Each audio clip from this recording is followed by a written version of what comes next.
suka ngonten tentang investasi saham, tentang trading, tentang reksadana dan lain-lain. Pokoknya lebih ke investasi dan keuangan lah. Jadi di Instagram ada, di YouTube ada, di TikTok juga ada. Nah, jadi hari ini kita bakal sharing-sharing aja. Kalau tadi Kak Happy udah jelasin tentang kayak dasar-dasarnya tentang financial, tentang laporan keuangan, tentang pokoknya ada Bursa Efek Indonesia dan lain-lain. Nah, sekarang gue bakal bahas lebih dalam ke bagian analisa fundamental dan teknikalnya. Jadi sebelumnya cerita lucu, gue pribadi itu 2 tahun di dunia saham. Dan yang pertama kali ngenalin gue ke saham itu Kak Happy. Jadi dulu semester 3 di pelajaran karakter building, itu Kak Happy dosen gue, dan beliau yang sharing-sharing di kelas tentang investasi dulu, tentang reksadana, tentang saham. Terus di situ gue belajar tentang cara bikin sekuritas. Dulu yang pertama itu iPod. Zaman-zaman masih pakai, dulu daftarnya masih harus ngeprint formulir BCA, nulis sendiri terus dikirim ke kantornya. Kalau sekarang udah full online lah gitu. Jadi itu awal-awal banget belajar, taunya dari Kak Happy diajarin tentang cara analisanya, website-website yang isinya data-data dan lain-lain, sampai akhirnya gue belajar sendiri, cobain sendiri. Nah, jadi kita langsung mulai aja. Gue share screen bentar ya.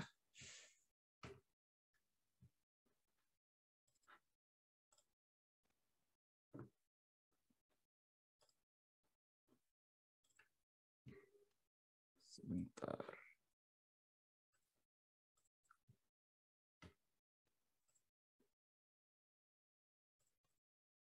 Oke. Apa udah muncul share screen-nya? Sudah, Kak. Mantap. Oke, siap. Nah, jadi hari ini kita bakal belajar lebih ke analisanya, fundamental dan teknikal. Nah, sekarang kalau kita tahu, mungkin teman-teman di sini yang udah pernah dengar-dengar tentang saham atau mungkin udah mulai investasi atau trading, kita ada 2 sebutan. Ada investor, ada juga trader. Tadi juga Kak Happy udah sempat sebut kalau Kak Happy lebih cocok ke investor. Kalau gue pribadi, gue juga sebenarnya lebih ke investor. Mungkin karena ya suhunya aja investor gitu kan. Jadi belajarnya investor. Cuman kalau bosen, gue juga trading biasanya. Kalau emang lagi nggak ada kerjaan pagi-pagi, nggak ada kelas. Kalau sekarang kan gue lagi intern. Kalau misalkan lagi nggak ada terlalu banyak kerjaan, gue trading gitu. Tapi kalau enggak ya gue enggak gitu. Nah, jadi nanti gue bakal bahas bedanya apa investor dan trader, apa kelebihannya, apa kekurangannya, dan lebih cocok mana nanti gue bakal bahas. Nah, tapi sebelum itu gue mau ingetin dulu ke teman-teman. Sebelumnya deh, di sini ada yang udah mulai belum? Atau semuanya masih baru mau mulai? Ada yang udah mulai belum? Udah beli saham, udah trading, udah investing? Coba boleh tulis di chat. Gue pengen tahu dulu nih, situasinya di sini udah pada banyak yang mulai, atau belum ada yang mulai sama sekali? Udah, oke. Gimana yang lain? Biar gue bisa tahu gitu, jelasinnya kayak gimana enaknya. Udah pada mulai, apa belum sama sekali nih? Oke, misalkan belum sama sekali, trading belum. Oke, mungkin ada beberapa yang udah mulai familiar, cuman belum terlalu terjun terlalu dalam kali ya. Jadi gini, kalau di investasi dan trading bedanya, kalau kita mau trading, kita harus punya trading plan. Trading plan-nya kayak gimana, nanti gue bakal jelasin di akhir. Gimana cara analisanya dan lain-lain. Tapi kita harus stick to the plan gitu loh. Dan kalau di trading plan itu kita bisa tentuin cut loss-nya di berapa. Misalkan sahamnya harganya sekian. Kalau dia turun terlalu jauh, kita harus buang. Itu namanya cut loss. Atau dia naik mencapai target yang setelah kita hitung. Misalkan setelah kita hitung targetnya di 1.000. Kalau udah nyampe 1.000, ya udah kita jual, kita take profit. Bedanya kalau di investing plan itu bedanya jualnya pas apa? Kalau fundamentalnya masih bagus, tapi harganya turun nih, kalian udah pegang terus harganya turun, tapi fundamentalnya masih bagus, itu kalian hold gak masalah. Jadi atau kalau mau di average down juga boleh, kita beli lagi di harga murah. Jadi beda sama trading. Kalau trading harganya turun sekian, kita jual rugi. Kalau investasi, kita hold. Dan jualnya saat dia mencapai target price-nya atau fair price-nya. Nah, jadi di situ jangan sampai teman-teman investasi udah beli terus naik dikit jual, itu trading. Jangan sampai juga teman-teman trading tapi waktu turun nggak mau cut loss malah di hold, itu kebalik jadinya. Jadi kita harus tahu dulu nih, kita mau trading atau investing, itu harus dibedain. Nah, next Jadi untungnya apa dulu sebelumnya? Gue mau bahas tentang keuntungan di saham. Untungnya itu yang pertama adalah capital gain. Maksud dari capital gain itu kayak gimana? Capital gain itu contohnya, misalkan ini dulu tahun 2011 gue beli saham BBRI contoh, di harga 1.000. Berarti satu lotnya itu kan 100 lembar. Kali aja 1.000 kali 100. Harganya 100.000. Misalkan gue diemin 10 tahun. Sampai 2021 gue jual lagi sekarang nih. Di harga 4.360. Ini harga kemarin. Nggak tahu hari ini udah gerak belum. Tapi kayaknya belum terlalu jauh geraknya. Berarti harga jualnya kalau teman-teman mau jual itu di 4.360 kali 100. 436.000. Jadi itu adalah capital gain. Kayak anggapannya gini deh. Kayak tukang sayur di depan rumah kalian. Dia pagi-pagi subuh ke pasar beli buncis, misalkan satu ikat 10.000. Terus dia ke kompleks jualan ke mama-mama kalian, misalkan 15.000. Beli 10, jual 15. Itu capital gain-nya 5.000 gitu loh. Itu sama kayak di saham, kita beli, kita jual mahal. Nah, jadi terus keuntungannya kalau kayak gitu berarti kita dapat untung 336.000 atau 336%. Nah, keuntungan kedua itu ada yang namanya dividen. Ini gue kasih contoh dividen. Jadi ini gue dikirimin email, gue dapat dividen nih. Ini Bird itu Bluebird. Waktu itu gue sempat megang, sekarang udah nggak megang. Jadi ini adalah dividen. Contohnya gini, maksud dividen adalah misalkan gue mau buka restoran, contohnya restoran bakmi. Tapi gue butuh modal nih, misalkan. Gue butuh modal 100 juta, tapi gue cuma punya 80 juta. Gue kurang 20 juta. Gue bilang, Kak Happy, boleh nggak invest di restoran nih? Butuh 20 juta lagi. Saya kasih saham 20% dari restorannya. Berarti benar kan?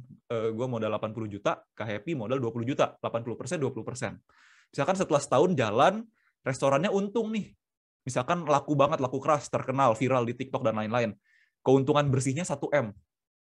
Kalau misalkan gue merasa, kayaknya gue nggak mau bikin cabang baru nih, belum deh, gue mau nikmatin keuntungannya dulu. Ya udah 1M-nya bagi keuntungan. 1M berarti kalau gue 80%, gue dapat 800 juta, Kak Happy 20% dapat 200 juta. Sahamnya tetap ada. Kak Happy tetap pemilik perusahaannya, tetap pemilik restorannya, tapi dapat dividen. Dividennya itu kalau di saham, langsung ditransfer ke rekening saham kita nih. Kayak gini, ini contohnya. Dia kasih tahu recording date 8 September, dividen per sahamnya 36. Misalkan gue punya satu lot, berarti kali 100 aja, dapat 3.600 rupiah. Kalau ya emang kecil kalau satu lot, tapi bayangin teman-teman punya 30 lot, 50 lot, 100 lot, itu lumayan buat beli telur gulung depan bisnis bisa lah. Jadi ini langsung ditransfer. Nah, itu dua keuntungan di saham. Nah, ini contoh cara ngeceknya. Contohnya ini BCA, dia kasih tahu nih. Ini BCA sebelum stock split ya, harganya masih 3 jutaan. Dia kasih tahu Maret kemarin dia bagi dividen Rp432 per saham. Jadi satu lotnya 43.000. Lumayan, satu lot dapat 40.000. Terus cara ngeceknya gimana? Ini yang tadi Pak Kak Happy juga udah sebut nih, RTI Business. Ini aplikasi, gue nggak di-endorse, ini emang gue pakai, ini isinya data-data, dan gue biasanya pakai buat lihat dividen. Ini yang terdekat nih, 28 Oktober, 14 Oktober, ini Kino, ASGR, Vici, dan lain-lain. Ini saham-saham terdekat yang bagi dividen. Nah, next, ini adalah bisa rugi juga. Jadi kalau di saham, bisa untung, bisa rugi. Setiap ada peluang untung, pasti ada resiko rugi. Kayak yang tadi Kak Happy udah bilang, investasi yang paling aman menurut beliau itu reksadana pasar uang. Tapi itu pun ada resikonya gitu loh. Nggak nol, resikonya tuh nggak nol. Tetap ada, walaupun kecil banget, resikonya tetap ada. Resiko dari reksadana pasar uang itu, kalau Indonesia ekonominya hancur, bank nggak bisa bayar deposito, RDPU bisa rugi. Tapi kalau Indonesia masih aman, ada Pak Jokowi, ada Sri Mulyani, dan lain-lain, ekonomi lancar, harusnya RDPU nggak akan rugi. Kalau teman-teman lihat grafiknya juga RDPU tuh lurus. Nah, tapi tetap ada resikonya. Apalagi kalau udah ngomongin saham, kripto, forex, itu resikonya gede. Contohnya gimana? Ini contohnya. Ini BCA juga. Ini saham BCA, saham sejuta umat, saham favorit. Siapa anak binus nggak mungkin nggak punya BCA. Kalau nggak bisa bayar uang BP3 gitu ya. Pasti punya. Nah, ini saham BCA sebagus itu pun tetap bisa rugi kalau teman-teman nggak ngerti caranya, nggak tahu timingnya. Contohnya ini sebelum corona nih, Desember, November masih pada liburan, masih pada santai-santai. Apa mungkin Desember masih UAS kali ya? Gue lupa. Pokoknya masih santai lah, masih tenang, nggak pakai masker. harganya masih 33.000. Terus Desember di Cina mulai ada di Wuhan, terus mulai Februari di Depok ada 2 orang kena, makin lama jadi 30, 100 sampai sekian puluh ribu orang. Harga saham turun. Misalkan kalian beli di sini 33.000 atau 3 juta, terus kalian rugi, kalian panik, kalian jual di sini di 2,6 misalkan, itu udah rugi 700.000 gitu loh. Jadi bisa rugi, bisa untung, tergantung timingnya, tergantung ilmunya, tergantung experience kalian di market. Nah, contohnya kalau kalian belinya di sini nih, di bottom banget 2,2 juta, terus sekarang udah di 3,5 lagi gitu ya sebelum stock split, itu udah untung mau berapa tuh? Udah 50%-an gitu. Di saham biasanya untung 50%. Jadi timing itu penting banget di dunia saham kayak gini. Nah, next, resiko berikutnya adalah bisa jadi saham gocap. Kayak yang tadi Kak Happy udah sebut sahamnya siapa tadi, Bakri ya. Ini ada banyak saham di Bursa Efek Indonesia yang jadi saham gocap. Gocap itu harga terendah. Jadi satu lembarnya Rp50, satu lotnya 5.000 gitu. Satu lot 5.000. Sebenarnya mungkin teman-teman mikir, ini kan harga terendah. Dia bisa naik nih kayak gini. Dia bisa naik ke 100, ke 90. Bisa naik kalau ada yang goreng. Kalau ada yang naikin. Kalau nggak ada yang naikin, ya udah nih kayak gini. Dari Juli sampai Oktober ini tidur di 50. Kalian mau masuk masuk mungkin bisa, keluar nggak bisa, nyangkut aja. Kalau kalian duitnya mungkin cuma 10, belinya cuma 100.000, 200.000, ya udah ikhlas. Kalau nyangkutnya ratusan juta, ya nangis di sini, nggak bisa keluar nih. Jadi hati-hati juga sama saham gocap, saham gorengan. Kita investasi kita harus ngerti fundamentalnya. Kalaupun mau trading di saham-saham kayak gini, harus ngerti resikonya, harus disiplin. Kalau turun dikit ya udah cut loss gitu loh. Jangan sampai diamin sampai tidur di sini. Karena yang paling sering gue temuin, karena gue kan ada komunitas ya, ada komunitas saham. Yang paling sering gue temuin itu di pemula adalah mereka nggak berani cut loss, mereka nggak berani jual rugi. Sampai misalkan ya di sini kalian tentuin cut loss-nya di sini nih di 120 nih ya. Tapi aduh kayaknya sayang nih minusnya. Masa gue jual rugi sih? Hold deh, paling juga naik lagi. Ternyata turun dari 120 jadi 50. Jadi ini harus hati-hati gitu ya. Harus tahu resikonya, apalagi kalau mau trading di saham gorengan kayak gini. Berikutnya adalah bisa bangkrut juga. Kayak tadi contohnya gara-gara lumpur lapindo dan lain-lain bisa bangkrut, banyak utangnya. Ada beberapa perusahaan yang saking bangkrutnya sampai mereka delisting dari Bursa Efek. Jadi sahamnya itu udah nggak bisa dijual beli lagi. Kemungkinan besar rugi. Kemungkinan kecil duit kalian jadi nol sama sekali gitu. Jadi hati-hati. Nggak ada investasi yang resikonya nol. Kalau ada orang nawarin kalian investasi resikonya nggak ada, untungnya 100%, pukulin aja. Itu udah pasti nipu. Gue bisa jamin 100% itu nipu. Nggak ada investasi satupun di dunia ini yang pasti untung. Warren Buffett, Peter Lynch, Ray Dalio, siapapun nggak ada yang berani jamin investasinya untung. Apalagi yang bilangnya modal 2 juta dalam 2 hari jadi 7 juta. Wah, itu sih kalau gue jadi dia, ngapain gue buka jasa investasi? Mending gue gade rumah, gue masukin ke investasi yang gue ngerti, udah jadi Jeff Bezos gue. Jadi jangan tertipu sama yang kayak gitu. Apalagi mungkin di sini ada anak kos gitu ya. Akhir bulan duit sisa 100.000, mau beli Indomie juga sayang. Aduh, kayaknya kalau 100.000 gue masukin ke investasi lumayan nih, minggu depan jadi 400.000, bisa makan mewah dikit. Jangan. Malah jadi hilang.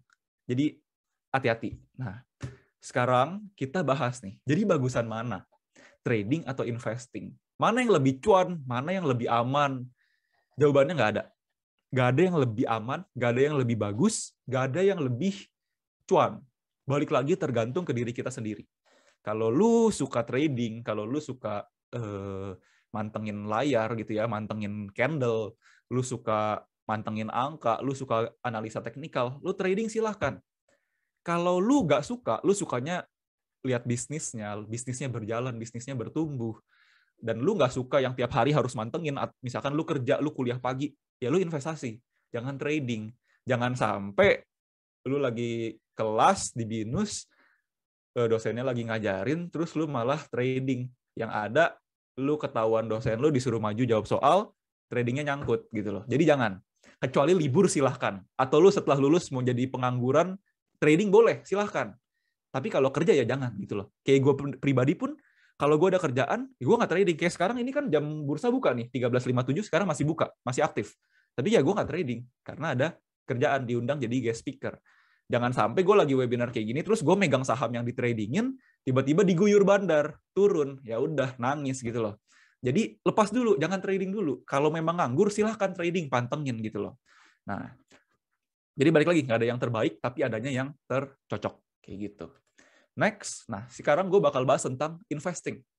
Investing ini bedanya adalah, kalau investing kita lebih ke passive income.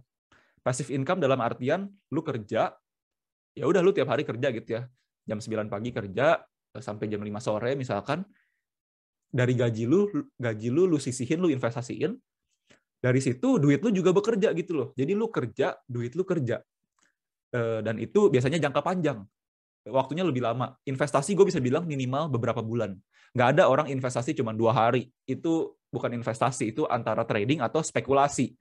Nah, jadi investasi itu bulanan sampai tahunan. Bahkan kalau kayak Warren Buffett, Peter Lynch, itu kalau gue baca bukunya, itu belasan tahun gitu loh investasinya.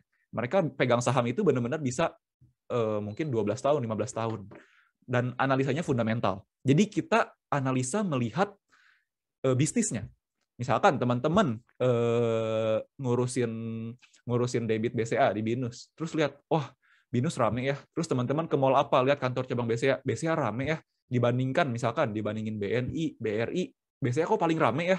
Terus satpamnya ramah lagi. Terus tellernya juga ramah, suka nanyain kalau di BINUS kan, lagi nggak kelas kak, gitu-gitu kan. Ramah, bisnisnya bagus gitu. Dan customer-nya banyak. Ya udah, itu artinya fundamentalnya bisa dibilang masih bagus. Customer-nya masih banyak. Mungkin 5-10 tahun ke depan mereka masih survive atau bahkan semakin gede. Itu fundamental. Beda sama trading, dia nggak peduli sama bisnisnya gitu loh. Mau BCA banyak customer, mau kantor cabangnya sepi, nggak peduli. Yang penting grafiknya, harganya gitu loh.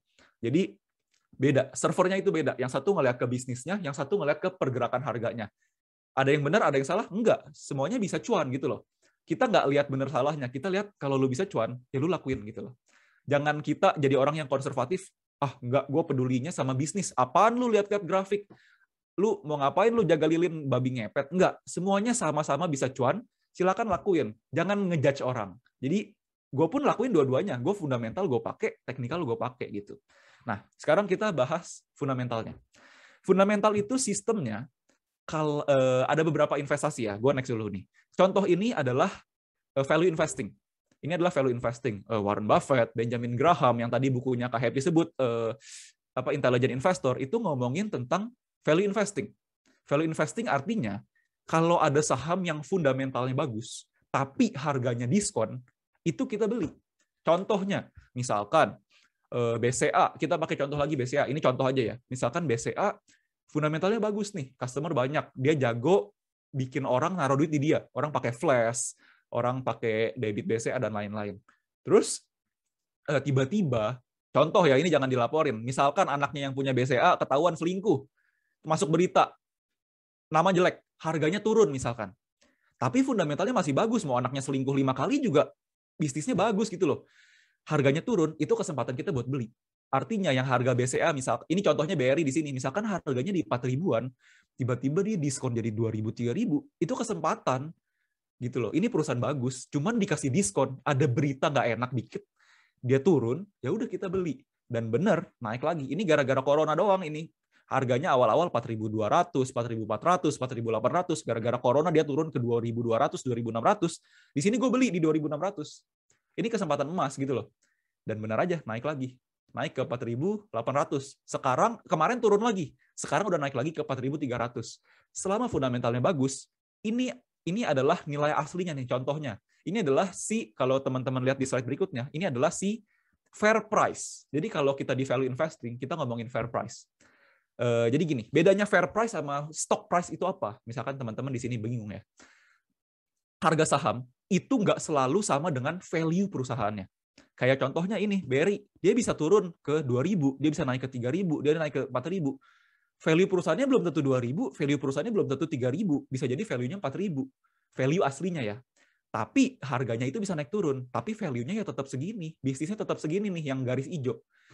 Kalau di sini, gue contohnya itu fair price-nya naik, karena gue anggap perusahaannya itu bertumbuh. Jadi value perusahaannya itu ikutan naik, gitu loh. Maksud dari value kalau masih bingung itu contohnya gini. ada mobil Innova masih bagus, baru, harga tokonya 400 juta. Terus tiba-tiba ada, misalkan gua, amit-amit, gua butuh duit misalkan. Aduh, bangkrut nih, gua harus jual mobil. Mobil masih bagus, kilometer masih ribuan, mesin bagus, dan lain-lain. Gue jual, karena gue butuh duit, gue jual 200 juta deh. Padahal value mobilnya masih 400 juta, itu masih baru, bahkan mungkin spionnya masih diplastikin gitu ya. Itu artinya diskon. Itu berarti harganya turun dari fair price-nya. Ya kita beli karena ada margin of safety. Ini artinya sabuk pengamannya. Semakin ini gede, semakin aman untuk dibeli. Ya udah, misalkan tadi gue butuh duit, terus Kak Happy misalkan punya duit nganggur, ya udah gue beli Innova lu 200 juta. Karena Kak Happy nggak butuh amat duit waktu itu, ya udah beliau hold 200 juta. Sampai akhirnya ada yang mau beli di 400 juta. Ya udah, cuan. Itu sistemnya di saham. Kita beli di saat orang-orang takut, di saat orang-orang bingung, di saat orang-orang jualan panik, kita beli, di saat udah naik lagi, kita jual. Sesimpel itu. Nah, itu contoh pertama, value investing. Contoh kedua adalah growth investing. Ini yang kayak tadi, saham BCA, BRI. Kalau kita beli dari awal, dari 2011, harganya masih, kalau BRI masih 1.000, BCA itu masih 6.000-an, terus kita diamin karena kita yakin BRI, BCA itu Indonesia negara berkembang. Indonesia negara berkembang, banking itu pasti maju. Orang butuh ekonomi butuh yang namanya utang. Utang kemana? Ke bank. Bank dapat utang, bank dapat bunga, bank dapat duit, makin maju. Karena kita lihat kayak gitu, ya udah kita yakin BRI sama BCA ini perusahaan bagus nih, kita diamin aja. Diamin. Bener, untung ratusan % gitu loh. Ini yang namanya growth investing. Beda sama yang tadi, value itu kita lihat perusahaan yang diskon. Kalau growth itu kita lihat perusahaan walaupun nggak murah-murah amat, kalau kita lihat dia bagus dan ke depannya bisa lebih bagus, kita beli. Ini yang biasanya ke saham-saham teknologi ya. Teknologi kayak Tesla, kalau di luar negeri Microsoft, Google, Apple. Kalau di Indonesia mungkin Arto, Bank Jago, atau mungkin apalagi MLPL dan lain-lain. Itu tech stock. Jangan buka lagi turun, nggak usah diomongin. Nah, jadi ini adalah growth investing. Next, ada dividend investing. Dividend investing ini orang-orang yang investasi buat dapetin dividen, bukan di capital gain, tapi buat dapetin dividen. Ini buat passive income biasanya. Jadi ada orang yang udah nyiapin masa mudanya buat dana pensiun, dia nabung saham high dividend ini. Dividennya, walaupun sekarang masih muda nih, dia masih kerja. Jadi kalau dapat dividen, dia beliin lagi sahamnya. Dia beliin lagi sahamnya sampai nanti sahamnya udah banyak, tuanya dia bisa makan dari dividen. Jadi itu adalah dividen. Cara lihatnya gimana? Salah satunya ini, ada indeks, namanya indeks high dividend 2020. Ini gue belum update, harusnya ada yang lebih baru lagi. Ini adalah 20 saham yang dividennya rutin selama 3 tahun terakhir dan dividen yield-nya tinggi. Jadi ini bisa jadi standar kalian buat investasi dividen. Kalau gue pribadi, gue nggak terlalu suka. Gue lebih sukanya ke capital gain. Balik lagi, nggak ada yang benar, nggak ada yang salah. Kalau kalian lebih cocok dividen, silahkan. Kalau kalian lebih cocok capital gain, silahkan. Kayak gitu. Nah, habis itu sekarang, gimana cara analisanya? Dari tadi udah ngomongin investasi, untungnya gimana, dan lain-lain. Analisanya gimana? Ini gue bakal jelasin. Ada 2 teknik dalam analisa saham fundamental. Yang pertama top down analysis, yang kedua ada bottom up.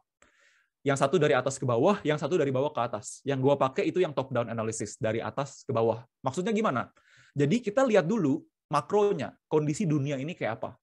Apa yang terjadi di dunia ini, terus kita lihat apa yang ngefeknya ke Indonesia. Kalau udah tahu ngefeknya apa ke Indonesia, kita lihat sektor apa yang diuntungkan dari kegiatan ini. Kalau udah tahu sektornya, kita cari emitennya. Contoh, waktu zaman corona, seluruh dunia kena corona, kena COVID, Indonesia pun kena. Maka orang-orang nyari vaksin. Vaksin kita tahu berarti sektor apa yang diuntungkan? Farmasi. Kalau nggak KF, INAF, KLBF, Kimia Farma, sama Kalbe Farma gitu. Itu sektor farmasi. Dari sektor itu kita tahu kira-kira mana emiten yang dapat proyek dari pemerintah buat ambilin vaksin. Oh, ternyata KF, INAF, sama buat suntikannya, jarum suntiknya IRA. KLBF pun sempat ada bikin sendiri. Jadi kita bisa lihat di situ. Sebenarnya secara garis besar satu sektor biasanya geraknya sama-sama. Makanya KF, INAF, KLBF, IRA itu naik bareng-bareng. Cuman kalau mau lebih efisien, lebih mau maksimal cuannya, kita cari emiten mana yang paling maksimal. Contoh lainnya, zaman sekarang, gara-gara ada masalah Australia dan Cina dan lain-lain, Indonesia, negara-negara banyak yang krisis listrik, krisis energi. Dan Indonesia salah satu produsen batu bara. Dari situ kita bisa lihat banyak negara di luar negeri yang butuh listrik, butuh energi. Mikronya, Indonesia sebagai negara penghasil batu bara bisa ekspor. Sektornya apa? Ya sektor batu bara. Sektor batu bara ada apa aja? PTBA, ITMG, Adro, dan lain-lain. Ada banyak gitu loh. Nah, jadi dari situ kita bisa cari emiten mana. Analisanya gimana? Kita harus tahu dulu. Kalau dunia butuh batu bara, otomatis harga batu bara dunia naik. Kalau harga batu bara dunia naik, kita harus tahu emiten mana yang kena efek. PTBA nggak kena efek. Kenapa? Karena PTBA itu kerjasamanya sama PLN. Dia udah kontrak sama PLN dengan harga batu bara kalau nggak salah 70-80 per tonnya. Ya udah, kalau kayak gitu, mau harga naik turun, nggak ngefek gitu loh. Karena ya dia supply-nya ke PLN, udah kontrak. Beda lain sama ITMG dan Adro. Mereka banyakan impor. Ngefek. Jadi kalau mereka jualan ke luar negeri, harganya ikutan naik. Kita harus tahu kayak gitu. Jadi kita tahu, oh berarti emitennya kalau nggak ITMG, Adro. Kayak gitu. Itu contohnya. Jadi ini adalah top-down analysis. Kita lihat dulu di dunia ada apa, mengefek apa ke Indonesia, di Indonesia sektornya apa, dan emitennya apa. Ada yang lain juga kayak contohnya, banyak yang mau 5G. Indosat, Friend, sama XL sempat naik. Terus ada juga yang teknologi, Buka, MLPL, dan lain-lain, banyak. Bank digital juga banyak, ada Bank Neo, ada Bank BBYB, ada BBHI, ada BHNK, Agro, dan lain-lain. Semua bikin bank digital. Kita harus lihat sektor mana yang diuntungkan, sektor mana yang gerak, kayak gitu. Nah, kalau misalkan kita udah tahu makro, mikro sektor, gimana cara analisa emitennya? Ini yang bakal gue bahas. Nah, jadi analisanya ada dua. Ada analisa kuantitatif dan analisa kualitatif. Bedanya apa? Kita bahas satu-satu. Kita bahas dulu yang qualitative analysis. Qualitative analysis ini contoh lainnya yang kayak tadi yang gue bilang ya. Kayak kita harus tahu PTBA itu kontraknya sama PLN, bukan ekspor. Yang ekspor Adro sama ITMG. Itu kualitatif. Kita harus tahu. Kualitatif lainnya adalah economic mode dan manajemen. Maksudnya economic mode itu apa? Kalau dulu kalian ke pantai, main pantai, bikin sandcastle, istana pasir, pasti di pinggir-pinggirnya biasanya dibikin curug, dibikin kayak sungai gitu. Bahasa Inggrisnya moat, terus diisi air. Zaman dulu, fungsi ini adalah biar kalau diserang musuh, mereka bisa tarik pintunya. Di sini mungkin diisi hiu, diisi buaya, dan lain-lain. Kalau musuh mau berenang, pasti mati, kemakan. Nggak bisa lompat, karena jauh. Ini economic mode. Maksudnya di bisnis adalah kayak gini. Teman-teman ada yang bisa tebak ini ayam apa? Gue nggak kasih tahu mereknya, coba tebak aja, ini ayam merek apa? Harusnya tahu sih. Apalagi jam-jam makan siang gini, KFC. Oke, langsung ketebak, bener. Dari kulitnya aja udah beda. Sama McD, sama Burger King, kulit KFC itu beda. Nah, itu adalah economic mode, business mode. Resepnya, tepungnya, ayamnya, itu yang bukan awe, beda. Itu yang KFC bisa punya rahasianya. Resep rahasianya itu nggak disebar. Dan itu yang bikin McD, Burger King, mungkin kalau di luar negeri ada chicken fillet, dan lain-lain, itu nggak bisa niru KFC dan nggak bisa ngalahin KFC. Itu resep rahasia, dan makanya saham KFC bisa naik selama bertahun-tahun, itu salah satunya karena ini, karena resepnya. Ini adalah economic mode, yang nggak bisa ditiru oleh kompetitornya. Kalau bisnis kalian nggak punya suatu ciri khas yang susah ditiru sama musuh kalian, ya kalian nggak bisa maju gitu. Kalian harus punya ciri khas. Apa yang susah ditiru oleh musuh-musuh kalian, atau saingan-saingan kalian. Jadi jawabannya adalah benar, KFC. Itu adalah economic mode. Berikutnya adalah ada yang kelewat, berarti satu lagi adalah manajemen. Kita harus tahu manajemen perusahaannya. Ini manajemen bersih atau enggak? Dia pernah kena kasus enggak? Atau misalkan dia pernah kena pencucian uang enggak? Dan lain-lain. Salah satu manajemen yang gue nggak suka buat masuk sahamnya, itu sorry to say, MNC. Bukan karena perusahaannya jelek dan lain-lain, karena ngegorengnya bikin orang nyangkut. Jadi kalau gue agak anti masuk. Karena udah sempat nyangkut beberapa kali di situ. Jadi itu pelajaran, itu salah satunya. Ya berarti pemegang-pemegang saham yang gedenya itu mainin investor retailnya tuh kayak gitu. Gua nggak suka. Kalau kalian mau masuk bisa untung, bisa juga gitu loh. Kalau gue mending pilih yang lain aja kayak gitu. Nah, itu salah satu contohnya manajemen. Bisa juga kita lihat manajemennya kerjanya bener nggak. Kayak kalau Warren Buffett, Peter Lynch, itu mereka analisa manajemen itu mereka ngomong langsung sama CEO-nya, mereka ngobrol. Kalau kita kan nggak bisa, apalah kita butiran debu gitu, ya udah kita cari-cari aja di Google. Namanya pernah jelek nggak, pernah kena kasus nggak, kayak gitu. Nah, next, quantitative analysis. Ini ada gue bagi menjadi 2 bagian, laporan keuangan dan rasio keuangan. Di laporan keuangan ini kita bisa tahu ini perusahaan dapat duit dari mana, untungnya berapa, terus misal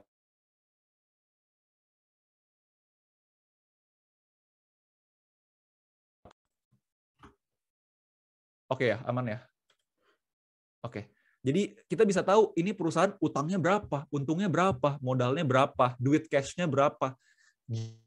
Dia ekspor kemana, impor kemana, itu dia bisa tahu. Kita bisa tahu dari laporan keuangan. Contohnya kayak ICBP contohnya. Kita bisa tahu di laporan keuangannya, dia itu ada ekspor banyak ke Afrika, ke luar negeri itu banyak. Kita bisa tahu. Dan kita bisa tahu omsetnya berapa dengan ekspor. Kita bisa tahu nih kayak di sini. Utang pihak ketiga berapa, utang pihak berelasi berapa, pajak berapa, utang cukai berapa. Kita bisa lihat. Dari laporan keuangan ini, kita bisa tahu rasio-rasio keuangan. Rasio-rasio keuangan ini yang bikin kita tahu kira-kira ini perusahaan itu bagus atau enggak. Gue bakal jelasin tentang beberapa rasio keuangan. Nah, sebelumnya, kalau kalian mau baca laporan keuangan, mau belajar, gue nggak bisa jelasin di sini. Karena kalau kalian lihat, ini video gue bikin 20 menit sendiri. Bisa habis 20 menit di sini. Jadi kalau misalkan mau belajar, bisa tonton ini.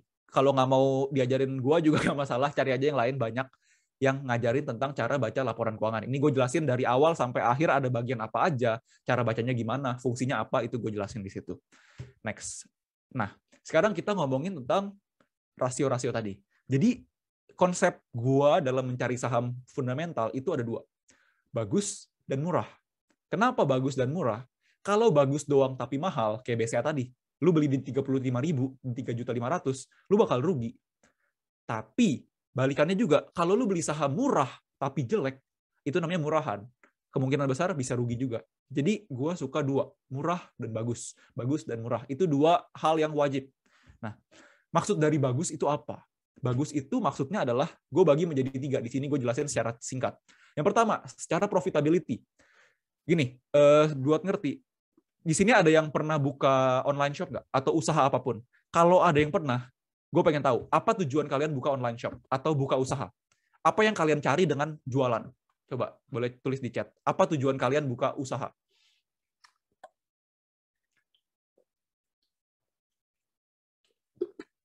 Apakah mau bantu orang, ataukah iseng, atau emang mau dapat duit, atau apa? Apa nggak ada yang pernah buka di sini? Kalau yang gue dapetin dari yang sebelum-sebelumnya itu, banyak kan bilang mereka cari untung. Sama, kayak di saham, kayak bermanfaat. Wah, ini bagus nih, Arafat sama Steven keren-keren. Gue kira bakal cari cuan. Oke, soalnya kalau gue pasti cari cuan. Nah, jadi orang kebanyakan buka usaha buat cari untung. Nah, sama kayak kita di saham. Buat apa kita beli saham yang perusahaannya nggak bisa ngasilin duit? Buat apa? Kita cari yang bisa ngasilin duit dong. Kita cari yang bisa untung. Salah satunya adalah dengan ROE ini, atau Return on Equity. Maksudnya Return on Equity ini apa? Ini rumusnya adalah laba bersih dibagi ekuitas kali 100%. Ekuitas itu modal. Jadi gue kasih contoh simpelnya. Misalkan kalian mau buka online shop, misalkan jualan botol minum deh. Jualan botol minum nih. Kalian modal 10 juta. Kalian beli di supplier atau mungkin impor dari Cina dan lain-lain 10 juta. Terus kalian jualan di Instagram, di Tokopedia, di Shopee. Dan setelah 1 tahun, untung bersihnya setelah dikurangin modal, biaya, dan lain-lain itu 20 juta. Berarti dengan modal 10 juta, kalian bisa untung 20 juta. Berarti ROE-nya adalah laba bersih 20 juta dibagi modal 10 juta kali 100%. ROE-nya 200%. Ini kalau di saham, kalian mau ROE 200%, itu udah bagus banget. Bahkan 10%, 15% itu juga udah bagus. Karena perusahaannya gede banget. Modalnya mungkin ada yang triliunan, ratusan miliar. Jadi untung 1-2 miliar itu oke sebenarnya. Puluhan persen ROE itu udah bagus. Nah, berikutnya adalah DER atau Debt Equity Ratio. Buat apa teman-teman cari perusahaan yang bisa untung, tapi untungnya itu harus ngutang, gitu loh. Jadi kita harus lihat juga, utang itu boleh. Kalau di Instagram dan lain-lain banyak yang suka komen, Jokowi kerjanya utang mulu gini. Normal. Di dunia ekonomi, utang itu harus ada gitu loh. Utang itu adalah yang membantu siklus ekonomi. Kalau nggak ada utang, ekonomi nggak jalan. Tapi kalau di perusahaan-perusahaan kayak gini, kita harus tahu utangnya jangan terlalu banyak. Jangan sampai lu buka bisnis modal 10 juta, tapi utang lu 100 juta. Itu nggak bisa bayar. Sama kayak di saham. Kita lihatnya dari debt equity ratio. Rumusnya adalah liabilitas bagi ekuitas. Liabilitas itu utang, ekuitas itu modal.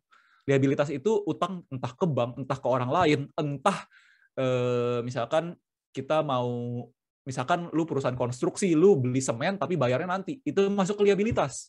Nah, contohnya, lu punya modal 100 juta, tapi utang lu 100 juta.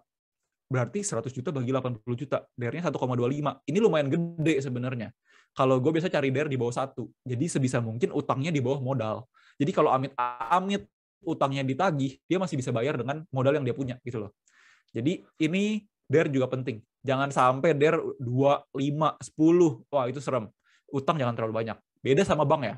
Kalau kalian analisa saham banking, BCA, BRI, jangan lihat DR. Soalnya kalau kalian naruh duit di bank, itu masuknya ke liabilitas. Itu adalah uang nasabah gitu loh. Jangan lihat dari DR kalau bank. Kalau yang lain boleh lihat. Indofood, Mayora, perusahaan-perusahaan tambang segala macam, itu boleh lihat DR-nya. Kalau banking jangan, itu beda. Nah, next ada yang namanya efficiency. Di sini gue pakai rasio net profit margin (NPM). Maksudnya apa? Yes, benar Pak. Hutang itu harus yang produktif, benar. Nah, next NPM. NPM itu efisiensi. Maksudnya apa? Di sini ya, gue ambil contoh. Jangan sampai kalian punya bisnis, omsetnya 1 miliar, tapi laba bersihnya cuma 10 juta gitu loh. Sayang. Buat apa kalian jualan gede-gede banyak omset 1 miliar, tapi pas dihitung untungnya cuma 10 juta gitu loh. Ini cuma bisa ganti iPhone 1, padahal 1 M itu bisa beli mobil Lexus gitu. Jadi harus dilihat efisiensinya. Laba bersih dibagi omset kali 100%.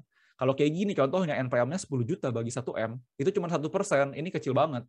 Cari yang NPM-nya di atas 5, di atas 10, itu bagus. Kayak gitu. Jadi tadi ROE sebisa mungkin di atas 10, DER sebisa mungkin di bawah 1, dan NPM sebisa mungkin di atas 5. Itu biasanya yang gue pakai. Nah, kalau kita udah tahu perusahaannya bagus, efisien, profitable, dan utangnya dikit, kita harus tahu perusahaannya murah atau mahal. Nah, contoh, di sini gue ada contoh, misalkan teman-teman punya perusahaan percetakan misalkan, terus ditawarin mau mesin yang 10M atau mesin yang 30M, mana yang lebih murah, 10M atau 30M? Otomatis yang lebih murah yang 10M. Kalau kita lihat dari harganya doang. Tapi di saham cara kerjanya nggak kayak gitu loh. Maksudnya gimana? Gini, misalkan modal 10M, tapi setelah 1 tahun bisa ngasilin 1M doang. Tapi yang ini, dengan modal 30M, dia bisa ngasilin 6M setahun. Jadi, ada yang namanya PER, Price Earning Ratio. Jadi kalau kita lihat yang ini, dengan modal 10M, dia bisa ngasilin 1M. Jadi PER-nya 10 kali. Jadi dalam artian dalam 10 tahun, dia bisa balik modal. Bedanya sama yang ini, dia modal 30M, tapi bisa ngasilin 6M. Berarti PER-nya 5 kali. Berarti dia balik modalnya cuma 5 tahun. Ini lebih efisien dan ini hitungannya lebih murah. PER semakin kecil, semakin murah. PER semakin gede, artinya semakin mahal. Jadi kita lihat saham, itu jangan lihat dari ininya. Jangan lihat dari harganya. Tapi kita lihat dari PER-nya atau PBV-nya dan lain-lain. Nanti gue bahas. Nah, jadi contohnya kalau di saham kayak gini. Ini kalau kalian lihat kayak gini, otomatis pasti bilang saham ABCD lebih murah dong. Karena ini 4.200.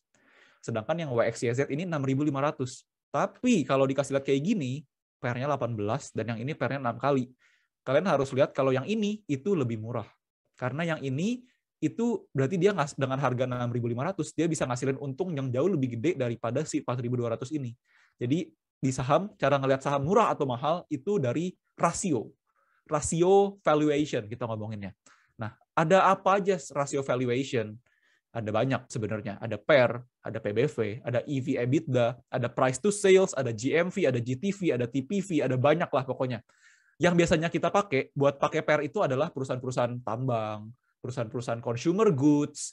Kalau untuk banking pakainya PBV, price to book value. Terus ini juga ada EV/EBITDA bisa buat perusahaan-perusahaan teknologi, perusahaan-perusahaan yang lain juga bisa. Price to sales ini Ini 3 ini yang baru-baru ini booming. Ini dipakai buat perusahaan-perusahaan teknologi yang belum bisa ngasilin untung. Jadi kita lihatnya dari gross margin, atau gross transaction value, atau dari omsetnya. Jadi ini beda-beda, dan ini adalah rasio yang kita bisa pakai buat lihat perusahaan itu murah atau mahal. Nah, analisa yang gue pakai ada 2, yaitu analisa sektoral dan analisa historical. Jadi di satu sisi gue analisa, gue bandingin dengan teman-teman sesektornya. Contohnya, kalau BRI, ya gue bandingin sama Mandiri, sama BNI, sama BCA. Jangan lu analisa BRI, lu bandinginnya sama Indofood gitu loh. Satu bank, satu jualan Indomie, itu beda server. Kalau Indofood, lu boleh bandingin sama Mayora, kayak gitu. Atau misalkan Sido Muncul, itu masih mirip-mirip tuh. Atau Unilever. Jadi jangan samain dengan yang beda sektor gitu ya. Nah, satu lagi historical. Gue lihat berapa tahun ke belakang. Biasanya yang gue analisa 5 tahun ke belakang. Misalkan sekarang 2021, gue lihat 2021, 2020, 2019, 2018, 2017. Itu gue lihat apakah dia bertumbuh atau malah turun. Jadi selain saham bagus dan murah, kita harus lihat dia bertumbuh. Kalau nggak bertumbuh, buat apa? Kayak Unilever, itu udah nggak bisa bertumbuh, udah terlalu gede. Kalau kayak Indofood, itu masih bisa bertumbuh, walaupun memang susah. Kayak BRI, BCA, itu masih bisa bertumbuh, gue yakin. Jadi kita lihat perusahaan yang juga masih bertumbuh kalau kita mau growth investing. Nah, itu adalah analisa fundamental, kayak gitu. Nah, kalau sekarang gue bakal bahas tentang tradingnya atau analisa teknikal. Jadi kalau yang tadi buat yang kalian yang punya kerjaan, yang sekarang yang kalian yang pengangguran, silakan bisa trading. Nah, trading ini lebih cocok ke active income karena kalian kerja juga gitu loh. Kalian mantengin saham, kalian analisa. Dan periode waktunya itu lebih sebentar. Ada yang cuman 5 detik ada, 1 menit ada, harian ada, mingguan ada, dan bulanan ada. Jadi trading pun kebagi jadi banyak. Ada scalping, ada day trading, ada swing. Jadi ada banyak macamnya juga. Itu juga cocok-cocokan. Kalau gue pribadi, kalau gue lagi iseng, gue day trade. Kalau lebih seringnya gue swing. Jadi yang mingguan, bulanan. Nah, dan analisa yang dipakai itu teknikal. Nah, sekarang kita bahas analisa teknikal. Yang paling penting buat kalian tahu kalau mau analisa teknikal adalah support dan resisten. Gak usah ribet-ribet yang lain dulu, yang penting ngerti support dan resisten. Maksud dari support dan resisten apa? Ini adalah kayak atap dan lantai. Jadi kalau kalian lihat, ini support yang bawah ya. Yang bawah itu support, yang atas itu resisten. Yang dinamakan support adalah daerah di mana dia sering mantul. Misalkan dia turun nih, nyampe support, dia mantul. Turun lagi ke support, mantul lagi. Turun lagi ke support, mantul lagi, turun, mantul, turun, mantul. Jadi kecenderungannya itu mantul, tapi bisa tembus, tetap bisa, tapi kecenderungannya mantul. Sama kayak resisten, sama kayak atapnya. Dia udah nyampe sini, dia bakal mantul turun. Nyampe lagi, mantul turun. Nyampe lagi, mantul turun. Ini adalah yang namanya support dan resisten. Jadi ini kita bisa lihat kira-kira saham ini bakal mantul di mana. Kalau ternyata, misalkan dari sini gerak nih, terus dia naik ke sini, oh ternyata tembus ke atas. Yang barusan resisten ini bisa jadi support gitu loh. Ini bisa jadi kakinya sekarang. Ini artinya daerah di mana orang banyak mantulin atau banyak beli atau banyak jual kayak gitu. Artinya kalau di sini ini kayak supply demand lah. Kalau kalian udah nyampe harga segini, udah terlalu mahal, jual deh. Turun lagi. Udah nyampe harga sini, kayaknya murah, beli deh, beli, naik lagi. Oh, udah nyampe harga sini, jual lagi deh, udah untung, turun lagi. Jadi itu adalah supply and demand, support and resistance. Nah, next-nya yang harus kalian tahu adalah trend line. Trend line ini kita bisa melihat kecenderungannya. Trennya seperti apa? Kayak contohnya gini deh. Tren itu sama kayak anggapannya gini. Zaman-zaman kita, orang banyak kan pakai skinny jeans sama jogger pants. Zaman dulu, mungkin dari zaman bokap gua, zamannya adalah cut bray, yang bawahnya gede. Kalau sekarang, teman-teman ke kampus pakai cut bray, ya mungkin ya nggak salah, tapi mungkin bakal diliatin orang gitu. Karena bukan trennya. Tapi tren itu bisa mungkin balik lagi. Bisa jadi 10 tahun lagi, 20 tahun lagi di saat kita udah punya anak. Anak kita trennya pakai cut bray. Bisa jadi. Tapi sekarang trennya bukan kayak gitu. Sama kayak di saham. Ada trennya. Dan kita nggak boleh ngelawan tren kecuali lu anak sultan. Kalau lu anak sultan, lu bisa gerakin tren. Silahkan lu mainin tren lain. Kalau kita duit cuma satu lot, 100.000, 1 juta, 10 juta, jangan lawan tren. Karena yang ada kita hancur. Jadi kita harus follow the trend. Don't fight the trend. Trend is your friend, kayak gitu. Maksudnya tren ada apa? Ada tiga jenis tren. Yang pertama uptrend. Ini yang paling gampang cuan. Ini yang paling disukai oleh trader, investor. Ini yang paling enak. Artinya uptrend. Uptrend itu maksudnya bukan berarti dia naik terus gak berhenti ya. Dia bakal ada turunnya. Ini lihat ya, dari sini dia naik. Oh, udah nyampe sini, dia turun lagi nih. Tapi setelah itu dia naik lebih tinggi lagi. Kalaupun turun, dia turunnya lebih tinggi dari penurunan sebelumnya. Jadi di sini disebut higher high dan higher low. Dia naik, high-nya, ini kan kita ngomong high nih, ini pucuknya ini high. High-nya lebih tinggi, high-nya lebih tinggi lagi. Kalaupun dia bikin low, low-nya itu lebih tinggi dari sebelumnya. Ini kan low sebelumnya. Low-nya lebih tinggi, dia bikin low yang lebih tinggi lagi. Jadi ini yang namanya uptrend. Yang berikutnya ada yang namanya sideways. Ini yang tadi contohnya. Jadi dia nggak kemana-mana. Ya udah, kalau nyampe resistance turun, nyampe support naik. Udah di sini-sini aja. Ini namanya sideways. Ini yang membosankan tapi juga masih bisa cuan. Yang ketiga, downtrend. Ini jangan masuk. Jangan masuk ke saham downtrend. Karena walaupun dia bisa naik lagi, tapi kemungkinan besar bakal turun lagi. Naiknya juga nggak banyak gitu loh. Ini lawannya. Dia bikin lower high. Ini high-nya lebih kecil lagi, lebih rendah. High-nya lebih rendah, high-nya lebih rendah. Dia bikin low-nya lebih rendah lagi, lebih rendah lagi, lebih rendah lagi. Ini adalah downtrend. Jangan masuk. Jangan sok-sokan masuk di sini. Kecuali kalian punya duit triliun, 1 triliun aja, lu masuk ke sini, ini pasti naik. Gue jamin orang-orang bakal ikutan beli, lu bisa gerakin harganya, lu bisa naik jadi uptrend. Tapi kalau cuma 10 juta, jangan masuk. Yang ada makin miskin. Jadi jangan coba-coba. Nah, berikutnya, kalau udah dari 3 trend line ya, ini 3 trend line.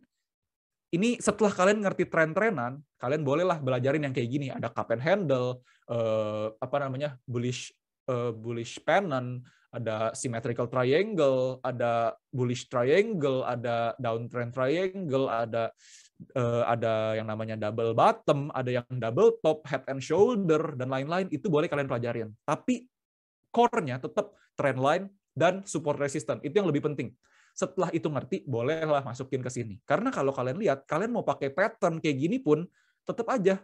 Ini support nih, ini support. Ya dia nggak tembus. Ini juga resisten. Dia nyampe sini, mantul, sampai akhirnya dia bisa tembus. Tembusnya pun nyampe ke resisten lagi nih. Tapi ternyata resistennya tembus, turun lagi jadi support. Jadi sebenarnya apapun, balik lagi ke support resisten dan trend line. Ini boleh dipelajarin, boleh. Tapi yang sebelumnya itu lebih penting kayak gitu. Ini juga sama, double bottom juga ini kan hitungannya resisten, ini support. Nanti dia naik atau turun, balik lagi support dan resisten. Ini cuman buat menambahkan confidence aja lah kayak gitu. Nah, terus berikutnya gue juga kasih contoh nih. Contoh-contoh saham-saham yang gue sempat untung. Ini sebelumnya, ini agro uptrend. Ini uptrend nih. Gue beli di sini nih ini kan gue beli di 1970 ya, berarti sekitar segini nih, di sini. Karena gue lihat, oh uptrend, ya udah gue masuk di sini. Dia naik lagi, sampai ke 2290, 2300. Nih di sini, gue beli di sini, gue jual di sini. Lumayan. Karena gue nggak tahu, gue bukan anak bandar, gue bukan anak Lokeng Hong, gue nggak tahu dia naik sampai kapan. Kalau gue merasa udah cukup, gue udah mencapai target gue jual. Lumayan 16%. 16% tuh kalau di deposito, lu butuh berapa tahun? 5 tahun kali. Ini mungkin cuma beberapa minggu gitu, beberapa hari. Jadi ini yang namanya uptrend. Uptrend itu paling enak buat untung. Berikutnya juga, nah ini sideways. Ini contoh saham Antam. Yang sebelumnya ini agro ya, ini bank digitalnya BRI. Sekarang lagi downtrend, jangan masuk sekarang nih. Ini kan high, low, lower high, lower low. Padahal sebelumnya ini higher high, higher high, higher high, higher high, higher high, lower low, higher low, higher low, higher low. Ini uptrend. Ini downtrend. Dia udah shifting dari uptrend ke downtrend. Jangan masuk. Tunggu dia balik arah dulu. Nah, next-nya ini Antam. Ini sideway. Ini yang tadi gue bilang double bottom nih. Ini dia sideway. Dia tak tok. Ya udah, gue masuk di sini. Dia di 2.300. Ya emang harusnya kalau mau efisien gue masuk di 2.200 nih. Cuman balik lagi. Gue hanya investor retail. Gue bukan anak bandar. Gue bukan anak yang punya Antam. Jadi gue nggak tahu dia sampai mana. Gue beli aja di 2.300. Dan gue jual di 2.500. Lumayan 9%. Ini 3 tahun deposito BCA. Lumayan. Ini cuman berapa hari? Mungkin 2 minggu paling. Gue pun nggak tahu dia naik sampai 2.600 gitu. Belum tentu. Gue jualnya di 2.500. Karena gue rasa udah cukup. Daripada gue hold. jeder jatuh. Ini benar aja, ini naik cuma sehari nih, 2.600 mungkin cuma kesentuh berapa menit, dia turun ke 2.400. Untung gue udah take profit di 2.500. Lumayan, kayak gitu. Jadi kita harus manfaatin tren, kita lihat sideways, ya udah kita manfaatin. Uptrend kita manfaatin, downtrend kita jangan deketin dulu. Bukan berarti saham downtrend nggak bisa ngasih untung, bisa, cuman waktunya bukan sekarang. Timingnya beda. Kayak Unilever, sekarang masih downtrend, ya jangan masuk dulu. Tunggu dia balik arah baru masuk, kayak gitu. Jadi simple lah. Kalau trading itu uptrend, sideways. Setelah itu kalian bisa pelajarin nih kayak volume. Nanti pelajarin ada indikator-indikator, ada RSI, stok RSI, moving average, EMA 20, EMA 50, EMA 100, EMA 200. Ada yang namanya apa? Pokoknya banyak lah indikator. Gua nggak terlalu pakai. Bisa juga ada Fibonacci retracement dan lain-lain. Itu kalian bisa pelajarin, cocok-cocokan. Yang paling penting support resistance dan trend line. Itu udah yang paling dasar. Dan nah ini yang terakhir nih. Ini Java. Ini masih uptrend pelan-pelan. Ini belum gerak. Ini gue beli di 18.30. Ini gue juga nggak tahu ya bakal naik atau enggak. Tapi setelah analisa gue dan tim analis gue, kemungkinan bakal naik. Ya udah gue beli di 18.30. Kita nanti buktiin beneran naik atau enggak. Kalau memang dia ternyata turun, kalau memang ternyata analisanya salah, ya udah kita akuin. Kita cut loss, ya udah kita belajar lagi. Karena nggak ada yang pernah 100% benar. Warren Buffett pun gue bisa jamin nggak akan 100% benar. Mungkin dia benarnya cuma berapa puluh persen doang gitu. Jadi ya udah kalau naik puji Tuhan, haleluya. Kalau turun akui kesalahan, cut loss kayak gitu. Jadi kita bawa simple aja. Nah, ini yang belum gerak salah satunya. Dah kayak gitu. Jadi itu adalah materi tentang analisa fundamental dan analisa teknikal. Kalau kalian mau lebih mantap lagi, pelajari dua-duanya. Kalau mau lebih mantap lagi, pelajarin bandarmologi. Kalian tahu fundamental, tahu teknikal, tahu bandarnya mau kemana, kemungkinan cuannya bakal lebih gede. Jadi yang penting jangan pernah berhenti belajar. Kayak gitu. Teman-teman gue yang udah investasi puluhan tahun pun, mereka nggak pernah berhenti belajar gitu loh. Jadi apalagi kita-kita nih yang baru mulai. Apalagi teman-teman yang baru mulai itu paling bahaya. Karena dulu ya, Kak Happy, dulu saya waktu habis belajar dari Bapak, berapa bulan, saya merasa pinter, Pak. Saya nggak mau belajar lagi. Berapa bulan itu saya nggak belajar, pinter-pinter aja kok. Tapi habis itu rugi. Oh, ternyata masih bego ya. Belajar lagi. Beli buku. Ini di kiri gue, buku semua ini. Buku. Terus beli, ikut kelas, ikut webinar. Gue mungkin udah keluar mungkin jutaan, belasan juta buat webinar, investasi di leher ke atas. Jadi jangan pernah berhenti belajar kayak gitu. Nah, oke, gue balikin ke MC. Thank you. Wah, keren banget nih guys ilmu-ilmu dari Kak Axel dan Pak Happy. Nah, mungkin saya pernah dengar ucapan ini, kapan kita paling bagus untuk memulai investasi, yaitu dimulai dari hari ini. Jadi jangan dilama-lamain guys, pokoknya kalau udah ada minat langsung aja guys. Nah, mungkin sebelumnya saya ingin mengingatkan kalau sesi giveaway-nya akan ditutup sebentar lagi guys, jadi jangan lupa untuk post story untuk yang mau menang hadiah yang mantep nih guys. Jadi ya jangan lupa ya guys, post di story IG tag @IIScBinus. Nah, sekarang kita mungkin akan masuk ke sesi Q&A guys. Pada sesi Q&A ini, kepada para peserta yang ingin bertanya, silahkan ketik langsung di chat box ya. Dan bagi yang mau bertanya langsung secara lisan, boleh raise hand, nanti saya akan memilih siapa yang ingin bertanya. Oke, mungkin pada para peserta yang ingin bertanya, boleh tulis di chat box. Oke, moga-moga teman-teman dari penjelasan Bang Axel, moga-moga tambah bergairah ya.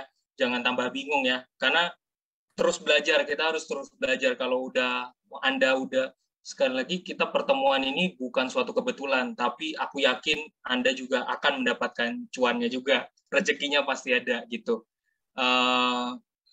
Kalau ingat-ingat kita ke belakang ya Sal ya, dulu waktu belum kenal kan, terus akhirnya sekarang belajar, udah bisa cuan sendiri, udah bisa dapat rezekinya sendiri, berarti kan memang diniatin gitu, ya kan, diniatin. Kak Axel waktu mulai itu waktu pas masih belajar. Kalau gua itu pas mulainya itu pas udah S2 dan gua dalam kesulitan keuangan. Jadi gua harus nata keuangan dengan baik. Jadi benar kata Bang Axel, semuanya harus cocok-cocokan. Jadi aku juga belajar terus dan ternyata aku memang seorang investor. Dari data juga udah pakai mentor juga, ngelihat bahwa aku memang orangnya suka main data. Jadi data itu penting buat aku gitu. Itu sih gitu. Ini udah ada. Ayo teman-teman wajib tanya ya, jangan disia-siain. Ini ada kan udah kelihatan kan bedanya antara aku sama si Bang Excel kan, ya kan? Mana darah dingin, mana darah panas. Enggak lah, Kak.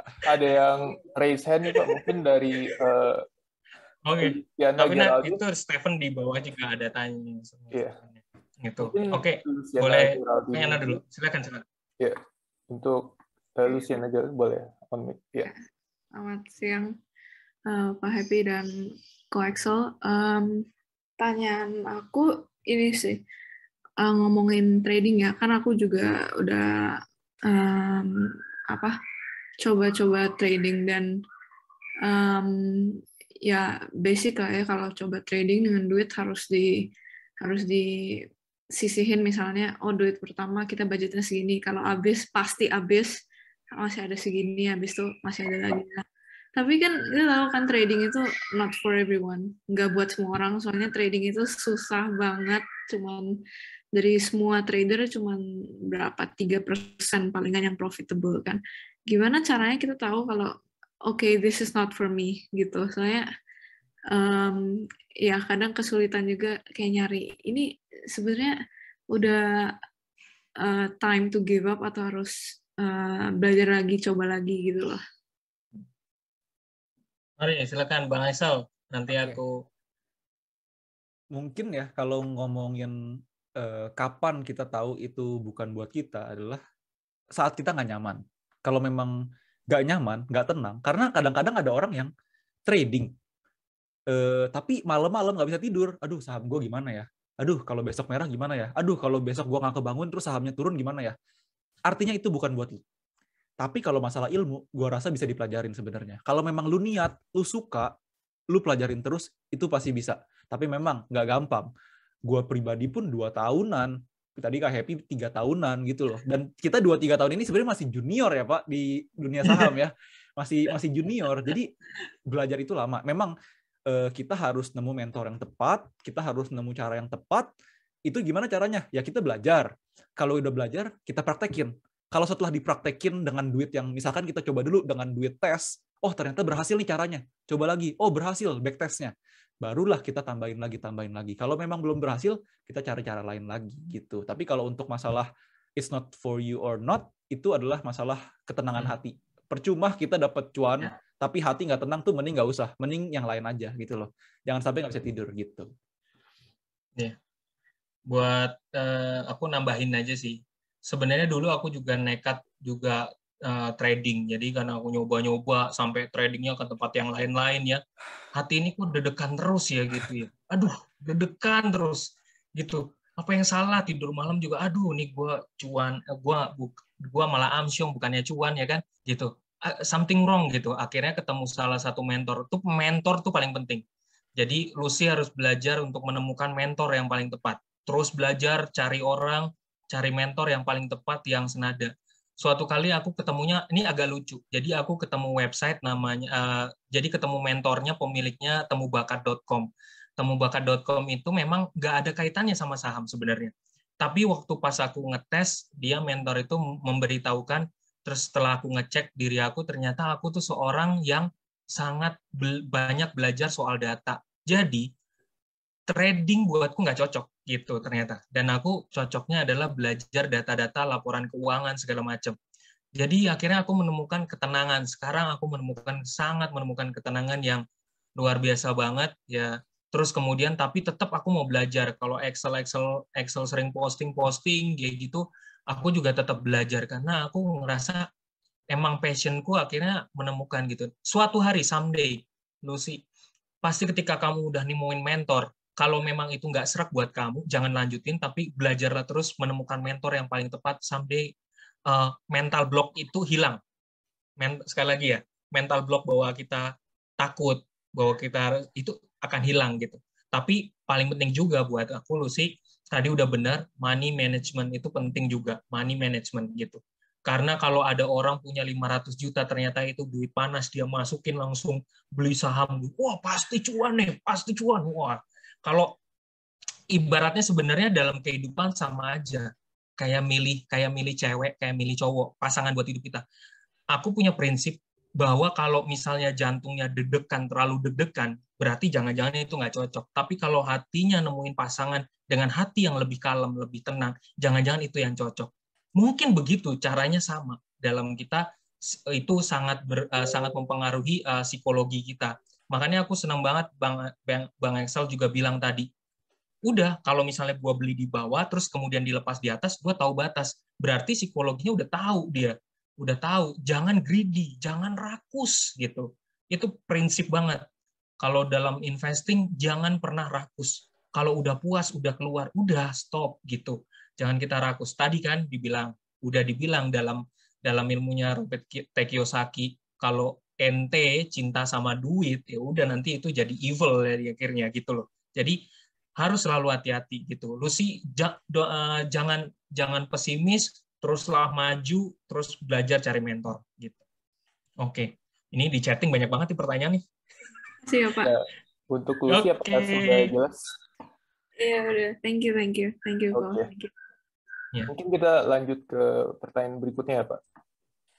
Ada dari Steven Marvel, izin bertanya, Kak Axel dan Pak Epi, seberapa besar pengaruh psikologi kita saat terjun ke pasar saham? Dan apakah ada tips and trick untuk melatihnya? Excel dulu. Psikologi ya. Psikologi sebenarnya bisa dipelajarin, tapi namanya manusia kan ngeyel ya. Kita kalau nggak kena batunya dulu, biasanya psikologi tuh nggak dipelajarin. Jadi kayak, gue belum kena kok, biarin aja. Jadi kadang kalau tips and trick buat melatih psikologi ya, terjun, praktek. Kalau amit, ya jangan, ya sebenarnya jangan sampai kena batunya rugi gede gitu ya. Cuman kadang harus kena rugi-rugi dikit buat kena. Kecuali kalau emang nggak mau kena, benar-benar percaya sama omongan yang udah profesional gitu, kayak tentang psikologi dan lain-lain. Karena psikologi itu kadang ya ngeganggu banget. Kita udah punya trading plan, kita udah punya investing plan. Misalkan investasi deh, kita udah tahu nih, misalkan megang BRI, pokoknya gue buat nanti deh, abis lulus gue mau ngelamar pacar gue pakai BRI, nanti gue baru jual nanti. Tiba-tiba kemarin gara-gara BRI right issue turun sampai 3.500. Aduh, gimana nih 3.500? Gue udah minus nih. Gue average-nya misalkan 3.900 gitu loh. Aduh, 3.500 gimana nih? Itu psikologi. Panik gitu loh. Ya itu manusiawi sih. Cuman kalau kita makin lama di saham, makin pengalaman, kita tahu ini karena memang right issue. Orang butuh duit, butuh masukin duit, jadi orang keluar dulu beberapa, setelah right issue bener, naik lagi ke sekarang 4.360 gitu loh. Jadi ya jam terbang sih kalau psikologi. Ya memang aku setuju sih, psikologi itu harus ini karena pengaruh, ini nggak main-main ya, jadi memang karena jam terbang, harus kita jam terbang ya. Apalagi kalau Bang Esel punya banyak waktu, kalau aku kan sambil kerja, jam terbangnya kadang-kadang malam gitu, pasar lagi nggak main, aku tuh sambil belajar, baca buku, tetap beli buku, belajar dari ada buku yang tentang investing 101, terus kemudian ada Intelligent Investor, terus kemudian ada tuh yang bukunya Tum Deseng Waringin, bukunya Ryan Filbert. Ya harus invest untuk belajar sih, gitu aja gitu. Akhirnya nanti feel-nya kita dapat. Kalau kita cuman nggak ada pegangan, nggak ada guide gitu, ragu dan nggak ada guide di depan kita, ya agak susah memang ya gitu. Jadi itu tipsnya gitu. Memang psikologi kita kalau kita nggak belajar banyak, psikologi juga keganggu misalnya di kantor. Kayak aku ya sharing di kantor. Ada teman yang trader, aku kan investor. Dia sering datang ke tempatku. Pi, ayo Pi, itu BRI lagi naik Pi, ayo Pi, cepet Pi. Gue mah liatin aja wajahnya. Oh ya, oke siap. Gitu doang, padahal kagak ngapa-ngapain. Kita nggak pengen psikologi kita keganggu gitu. Jadi kalau kita nggak gampang diubah gitu. Terus kemudian kalau dia pas anjlok, ya kayak gitu, dia juga sharing. Anjloknya dia, duitnya dia, hilangnya juga banyak. Gitu. Oke, ya gitu. Semoga teman-teman juga bisa terpacu. Yes, gitu. Ayo, gitu. Oke. Berikutnya nih. Iya, kayak udah puas tadi Steven. Kita lanjut aja ya, Pak. Ke Muhammad Arsya nih, Pak. Kamu nanya, saham apa yang harganya murah dan bagus untuk di hold dalam jangka 1 tahun? Go. Ya, selalu susah ya. Ini menanya rekomendasi, susah nih. Aduh, nggak berani Pak. Iya. Gini ya, Muhammad Arsya. Jadi kita harus belajar. Kalau aku kasih rekomen, aku bisa sebutin. Tapi takutnya nanti aku kasih tahu, kamu masuk, terus kemudian abis itu ternyata turun, Pak Happy kemarin ngomong apa? Gitu. Terus gue dicela-cela gitu. Ya, jujur aja ya. Kalau mau tahu, aku nggak rekomen. Tapi kalau aku pegangnya apa, dan sekarang udah cuan, aku pegang BRI, aku pegang Bank Mandiri, aku pegang Bank BCA, aku pegang DLTA ya, DLTA. Jangan, kalau yang teman-teman Muslim jangan pegang DLTA, oke? Ya itu. Tapi itu udah cuan. Kalau aku ngomong begini, kalau Anda beli, ya aku nggak berani kasih rekomen itu. Tapi kalau mau ditanya saham apa yang aku beli itu, dan ini udah cuan. Dan aku biarkan gitu. Tapi aku nggak akan rekomen karena teman-teman harus belajar dulu dari tadi manajemen, money management, terus ilmunya Bang Excel. Nanti kan karena ini udah ada rekaman, terus kemudian Anda terus belajar, diulang terus kayak mau tidur, mau bobo gitu ya, diulang rekamannya gitu. Nanti lama-lama Anda langsung ngerti sendiri. Tadi yang menarik misalnya saham apa yang bagus? Ada kok yang sideway yang bagus. Waktu itu sekuritas Enakorindo juga cerita ke aku, Pak Happy pilih aja itu, simpen aja terus AMTM sama PTBA itu suka sideway terus, nanti pas di bawah Bapak ambil, nanti lepas di atas. Nah itu buat kayak gitu ya. Jadi tipenya dia sideway gitu, memang suka begitu PTBA sama AMTM. Tapi kalau aku bilang rekomendasi buat teman, jangan deh, nanti pasti aku dihina-hina gitu. Kayaknya aku yang paling benar, nggak aku. Mungkin bisa susah kalau ini. Benar. Soalnya resikonya kita sebut saham nih. Kalian nggak tahu kita masuk di harga berapa, kita jual di harga berapa gitu loh. Jadi sahamnya mungkin sama, bisa jadi gue untung, kalian rugi gitu. Tapi kalau buat setahun ke depan mungkin ya bisa manfaatin ya, benar kata Pak Happy. BRI, BCA, Mandiri, BNI itu 4 big banks di Indonesia. Tapi jangan beli sekarang ya. Belinya nanti misalkan lagi turun, terus nanti akhir tahun biasanya naik, window dressing. Itu bisa. Tapi tetap harus dianalisa lagi, jangan langsung, wah Excel bilang gini, pokoknya gue langsung beli besok. Jangan. Lihat harganya murah juga. Kalau bisa BRI ya di bawah 4.000 lah, kalau kayak BNI di bawah 6.000, Mandiri di bawah 5.000, 6.000. Jadi kita lihat di harga murah, oh ternyata udah murah nih, masuk.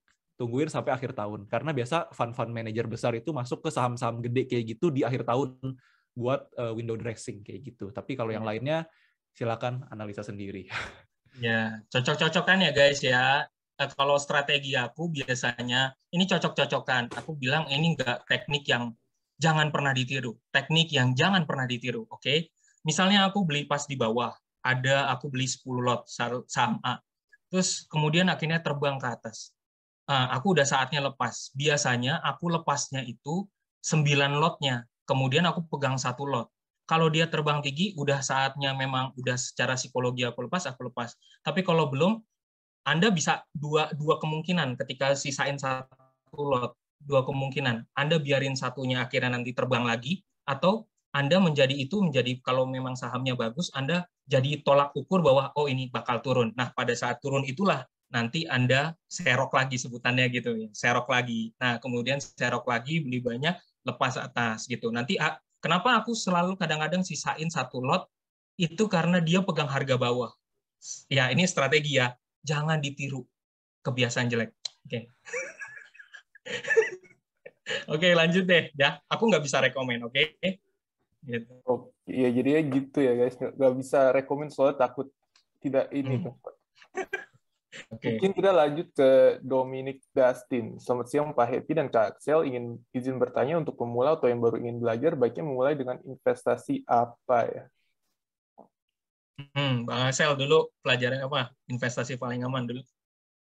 RDPU sama investasi leher ke atas. Sambil investasi di reksadana, sambil belajarin saham kalau mau terjun.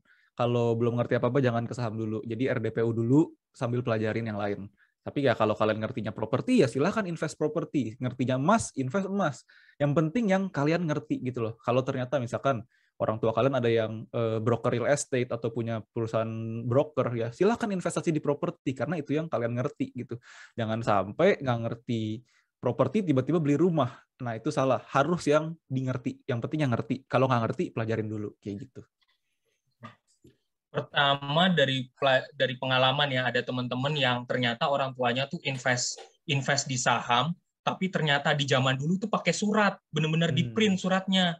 Dan sayangnya ada satu temen sampai karena aku udah terbiasa di saham, dia nanya, "Pi, ini ngurus saham Telkom gimana ya? Kenapa memang saham Telkom ya udah pakai sekuritasnya?" "Enggak, ini beda nih Mas Epi. Ini pakai surat nih."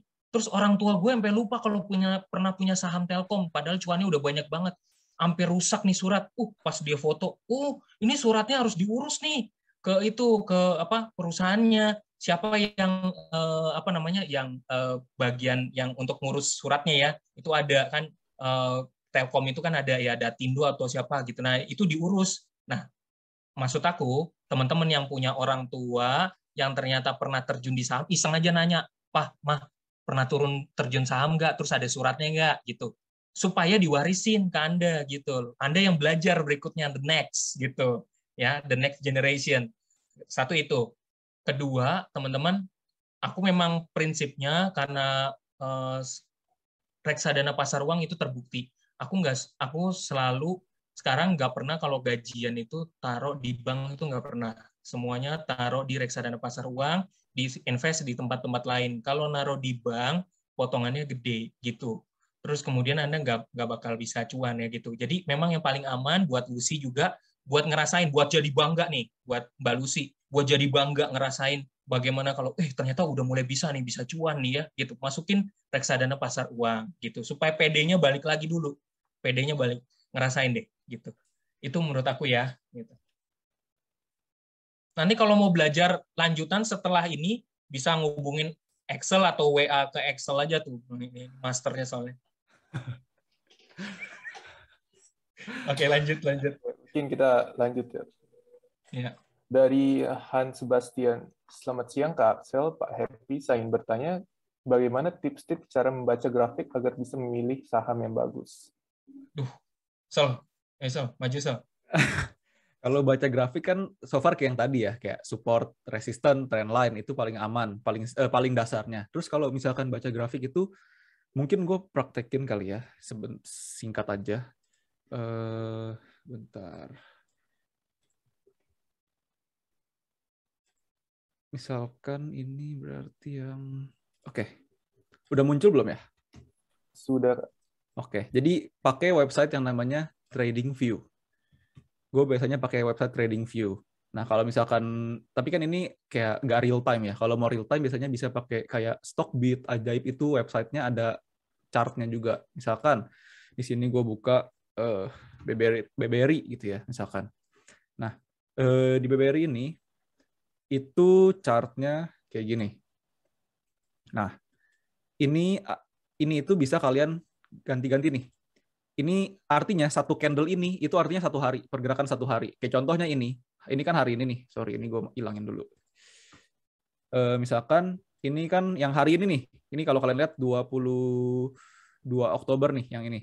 Ini dia kalau kalian lihat di atas ini, di atas ya, itu 43.40, artinya open. Harga open hari ini bukanya itu jam 9 pagi tadi 43.40. Tertingginya 44.00, 4.400. L itu lowest. Jadi L itu lowest yang ini nih, yang ada garis di bawahnya, ini lowest. High itu yang atas nih, garis atasnya. Sedangkan close itu harga terakhir atau harga tutup 43.90. Itu cara bacanya. Ya, jadi kayak ada kakinya ini, itu adalah harga tertinggi atau harga terendah. Kalau yang batangnya ini adalah buka dan tutup. Ini jam bukanya segini, tutupnya segini. Kalau hijau artinya tutupnya lebih tinggi dari bukanya. Misalkan kayak gini hijau.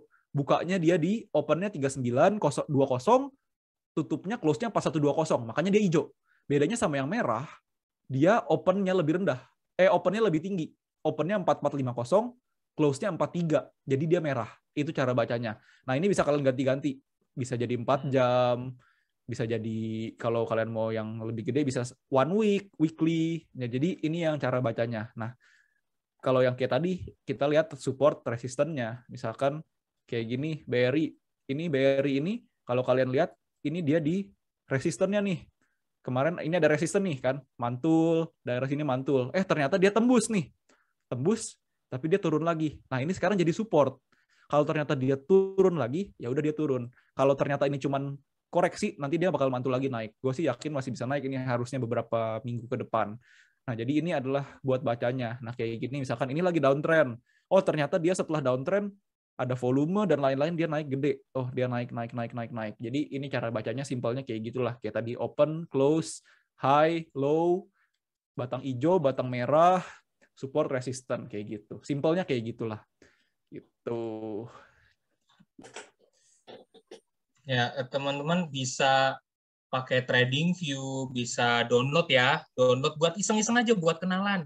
Kalau nggak kenalan, nggak keren gitu ya, teman-teman taruh aja di komputer gitu ya, download TradingView kalau aku sih biasanya pakai Chartnexus, download aja, itu gratis ya, buat belajar. Oh gini ya gitu, biar masuk fase sombong-sombongan kayak Bang Excel yang kamu itu loh, yang bangga dulu gitu ya, udah belajar gitu, pengen sombong dulu gitu, gue udah keren nih gitu ya kan. Nanti fasenya kayak saya juga udah sombong, habis itu kayak waktu saya masuk di Indodax ya, di itu kemudian hilang duitnya banyak. Nah gitu, udah masa pertobatan kayak gitu, udah masuk masa pertobatan, udah mulai takut ya, mulai sadar, akhirnya belajar dari banyak buku. Kita harus ngerasain begitu.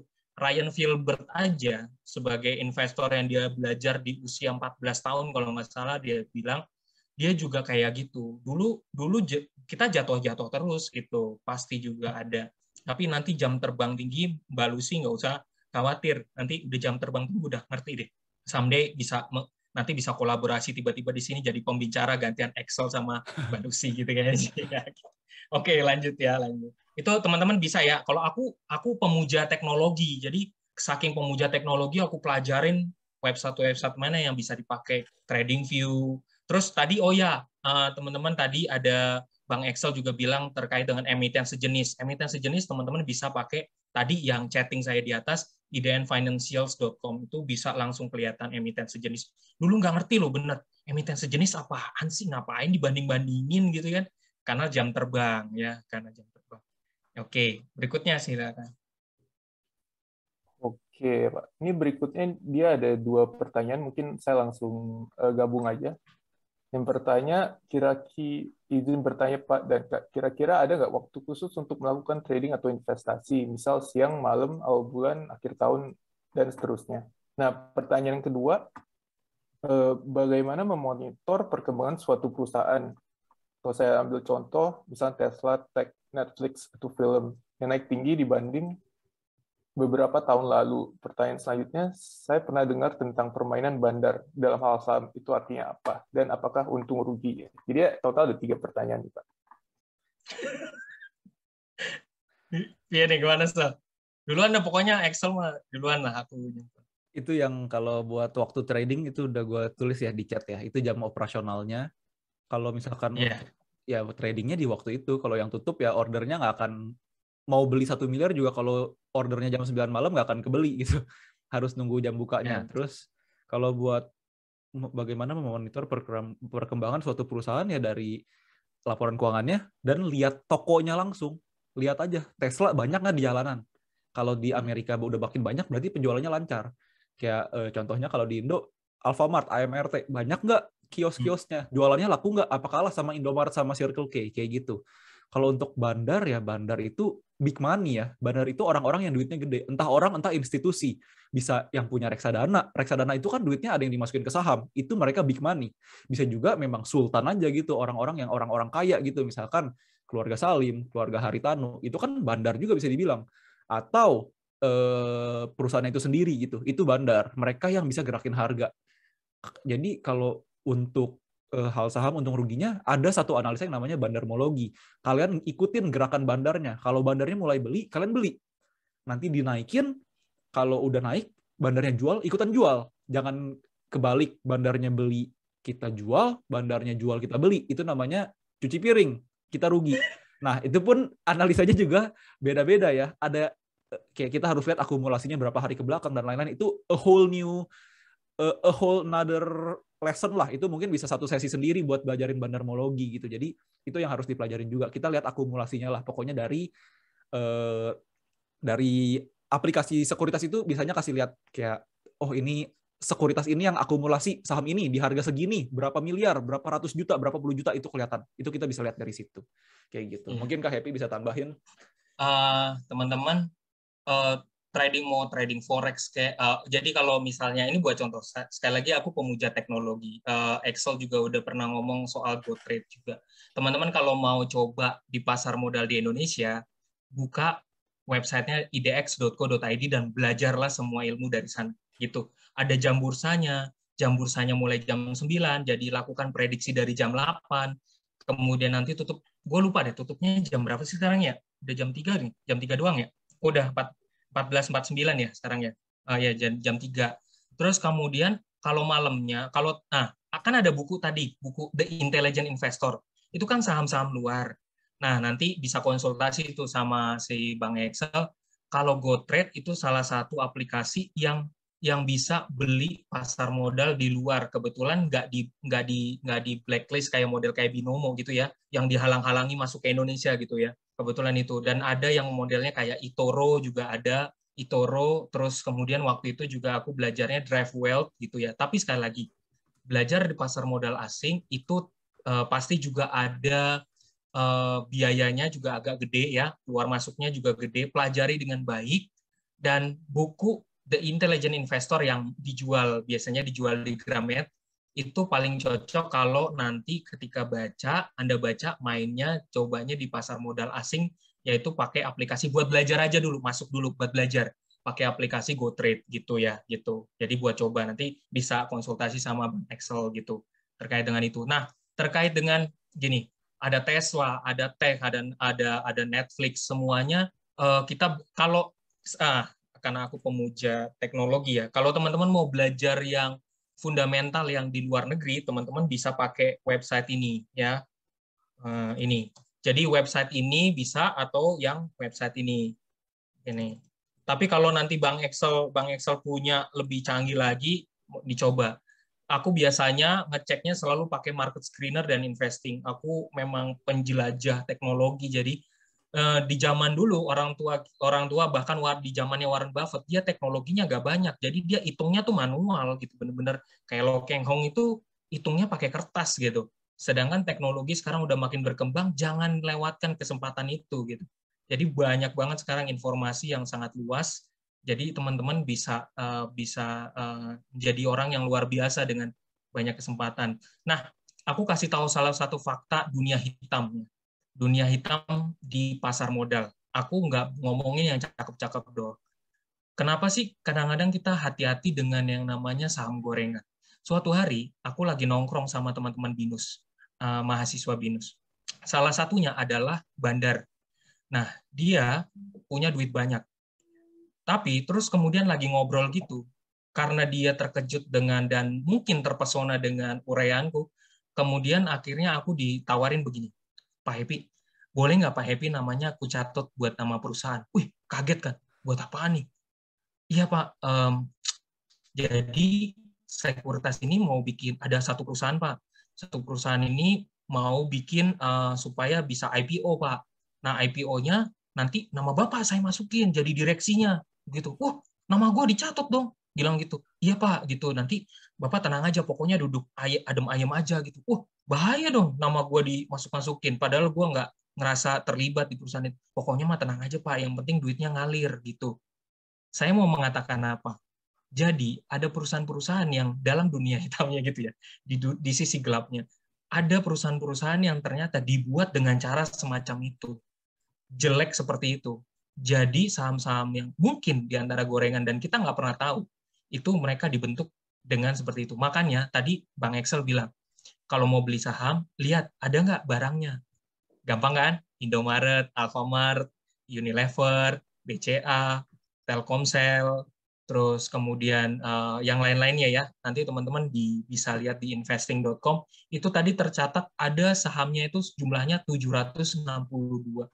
Tapi kalau teman-teman bisa mau lihat, misalnya masuk dalam IDX buat daftar aja ya, bukan buat apa rekomendasi, tapi bisa lihat indeks-indeksnya tadi ada, dilihat aja di chat di bagian atas tadi ada, ya gitu.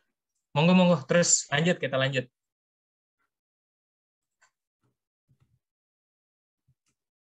Itu.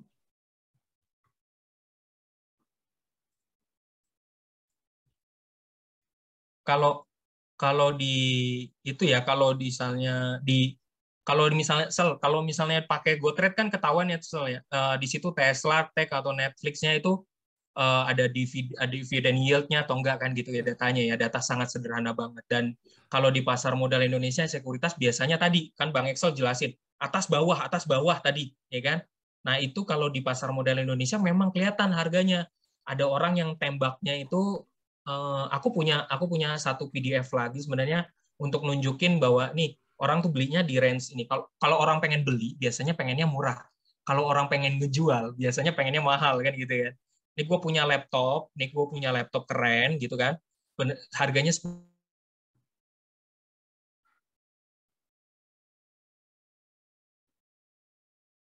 juta, gue pengen dijual, jangan jual segitulah, jual 8 juta deh, gitu kan. Nah, gitu. Jadi ada konsolidasi antara penjual dan pembeli gitu, ada konsolidasi. Jadi gitu. Tarik menarik ya sebutannya begitu. Oke. Monggo lanjut ini. Maaf tadi ada apa nge-lag, Pak.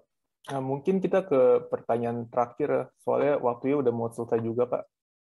Ada dari udah mau berakhir. Iya. Nggak berasa. Ada dari Jesse nih. Kak, izin bertanya. Katanya kalau main Forex, kata kakak saya cepat kaya, tapi cepat miskin juga. Resikonya besar. Jadi apakah ada saran-saran untuk menanggulangi resiko tersebut dan saran buat main aman di Forex? Selalu pemain besar, Sel. Mungkin nanti kalau tentang Forex-nya mungkin Kak Happy lebih ngerti kali ya. Cuman yang gue lebih paham adalah kalau di Forex itu kenapa cepat kaya cepat miskin, karena dia pakai margin. Dalam artian lu punya duit 1 juta, lu bisa dipinjemin duit sampai 10 jutaan lebih gitu loh. Jadi dengan lu dipinjemin duit kayak gitu 10 kali, 12 kali, 15 kali, turunnya itu bakal lebih cepet angusnya. Yang artinya misalkan lu punya modal 1 juta, lu harus turun 100% buat jadi 0. Kalau lu pakai margin, lu mungkin turunnya jadi cuma 10%, itu 1 juta lu angus. Bukan jadi 900.000, tapi jadi 0. Itu karena margin. Bisa cepat kaya, bisa cepat miskin. Nah, tapi kalau untuk ngomongin menanggulangi resikonya, yang gue lakuin di saham adalah pakai yang namanya risk-reward ratio. Kayak gini. Jadi, gue udah tentuin risk-reward-nya. Dia bisa naik sekian persen, 18%, dia turunnya gue batasin sampai 6%, 5%. Jadi kalau dia amit-amit turun, ya gue cut di sini. Kalau dia untung, gue untungnya di sini. Jadi dengan risk reward ini kita bisa meminimalisir resiko. Nah, contohnya ini di sini gue pakai risk reward ratio 3:1 contohnya. Jadi naik 18, turun 6. Misalkan kita trading 3 saham. 1 loss min 1 plus 3, totalnya itu tetap plus 1 gitu. Jadi dengan risk reward lu trading 3, kalah 2 pun lu masih untung. Apalagi kalau lu benar 2, apalagi lu kalau benar 3. Jadi risk reward ini untuk menanggulangi resikonya. Jadi jangan sampai buat apa lu bikin risk reward, lu naik 18%, rugi 18%. Ini mah mending aja judi bola sekalian. Mendingan di tempat lain judi cupang, judi ayam gitu loh. Kalau mau di saham, risk reward-nya bagusin gitu. Gitu. Itu yang buat menanggulangi resiko di saham gitu. Iya, memang kalau main Forex itu, ini sekali lagi kita harus kenalin kita udah mantap atau belum. Tapi kalau mau coba, kalau si Jessie mau coba, harus belajar, ngetes, pakai yang akun trading demo. Akun trading demo tuh memang menggembirakan. Wah, cuan. Ya memang gitu tujuannya. Oh, ini bisa cuan. Oh, berarti kalau aku masuk pasti bisa nih. Begitu udah masuk, amsyong. Gitu kan. Emang begitu kalau akun trading demo mah gitu ya.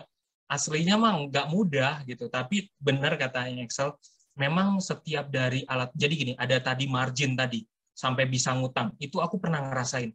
Di sekuritas di Indonesia, sekuritas di Indonesia awalnya aku ikut salah satu dan dia bisa minjemin duit. Yes.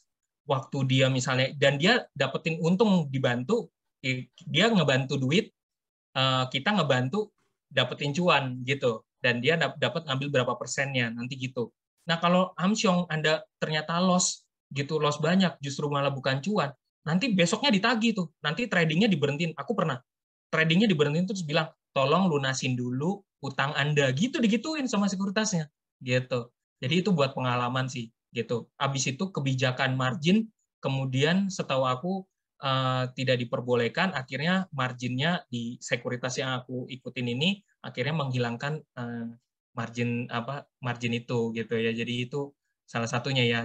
Jadi Jesse harus pengalaman, tapi nggak usah turun duitnya. Ikutin akun trading demo di kantor juga ada yang ikut akun trading demo juga ada gitu ya. Oke, untuk Jesse apakah sudah jelas? Jesse gimana?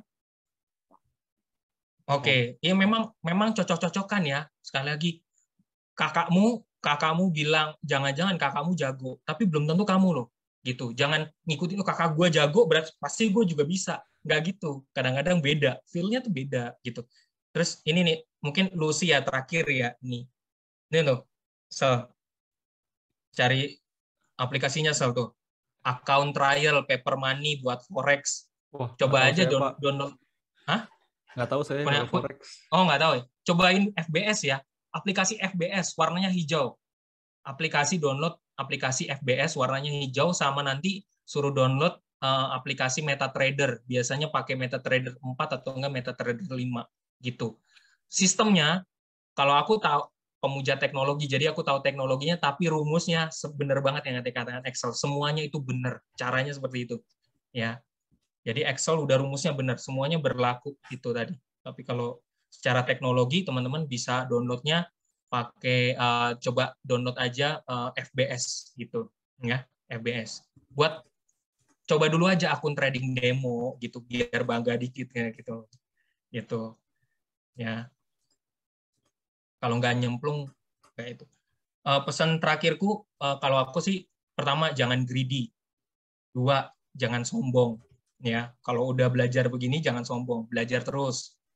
3, jangan lupa berbagi. Kalau dapat cuan, bagiin buat orang juga gitu. Kalau nggak bisa duitnya, ilmunya. Itu Bang Excel kan udah bagiin ilmunya kan. Banyak banget sekarang Bang Excel udah jauh berkembang. Makanya gue bangga banget gitu. Aku senang bisa berbagi dulu buat Bang Excel.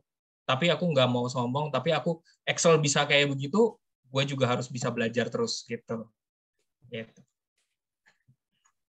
Oke, mungkin karena waktu kita sudah mepet, saya akhiri sesi Q&A ya, Pak. Oke. Nah, thank you banget nih guys sudah yang bertanya, dan untuk yang pertanyaan belum terjawab, boleh banget nih mungkin nanti ditanyakan langsung ke pembicara-pembicara kami melalui social media atau media lainnya. Nah, ini adalah sesi yang kalian nunggu-nunggu nih, yaitu pengumuman giveaway. Thank you ya buat teman-teman yang udah ngepost di IG Story. Dan yang tidak menang, dan nggak apa-apa, nggak usah berkecil hati. Jadi kalian juga bisa nih menangin di event ISC selanjutnya. Nah, sekarang saya akan beritahu pemenang giveaway pertama kita, yaitu selamat kepada @viranda dan @ikanpaus.e. Selamat banget nih guys, kalian bisa dapat hadiah dari Pak Happy dan Kak Axel. Nah, mungkin nanti dari pihak kami, dari panitia, bisa langsung menghubungi kalian ya. Nah, karena waktu kita sudah habis, kita akan lanjut ke sesi dokumentasi guys. Kepada panitia dokumentasi, saya persilahkan. Boleh di on cam ya guys, semuanya. Teman-teman, karena sekarang udah sesi dokumentasi, diberikan waktu 30 detik untuk on cam ya. Wajib on cam ya. Biar siapa tahu suatu hari kita ketemu, jadi kita tahu, oh ini pernah nih ikut nih, ya kan gitu.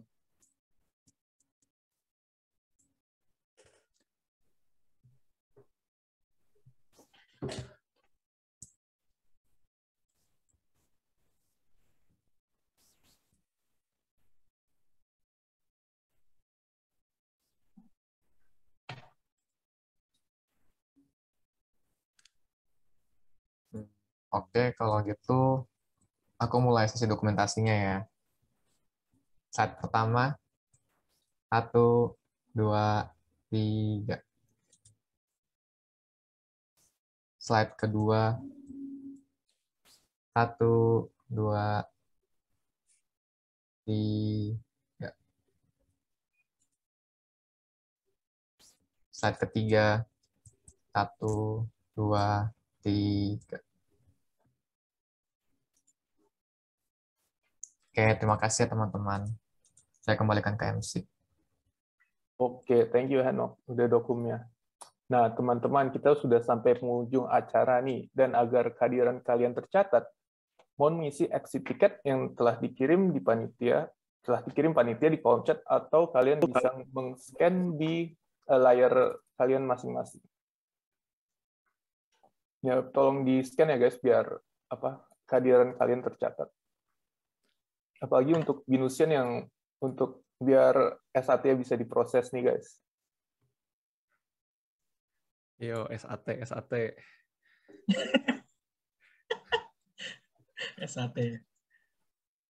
Ya, itu udah dikirim di kolom chat guys. Ini udah penuh ya, Sal ya? SAT udah penuh ya? Full ya? Udah luber, Pak, sama Comserve juga udah luber.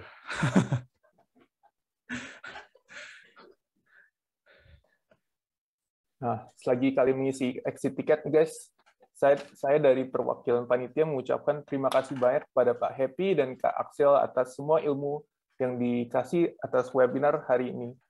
Dan juga saya mengucapkan terima kasih semua kepada peserta webinar ini yang sudah ada dari awal sejak akhir. Nah, untuk informasi tambahan aja nih guys, e-sertifikat akan dikirim paling lama 7 hari dari sekarang.